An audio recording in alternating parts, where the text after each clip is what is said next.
In Leaders' Questions today in the Dáil, I raised with the Taoiseach the crisis in our defence forces, the low level of morale among the rank and file, the fact that so many are leaving our defence forces on a regular basis, the lack of incentives to stay within, the failure of government to retain personnel within our defence forces.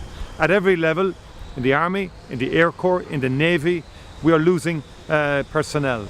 And in addition to that, there's been a complete failure to retain people over the medium term. And this has led to the lowest numbers ever in our defence forces. And it's a real crisis at all levels. And we always, as a country, took pride in our defence forces.